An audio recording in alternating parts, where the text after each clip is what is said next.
So, ito yung i-repair natin, guys. Ayan, i-repair natin ito.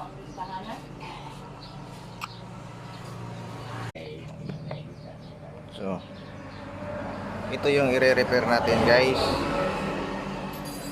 Ayan, i-repair natin ito. Okay.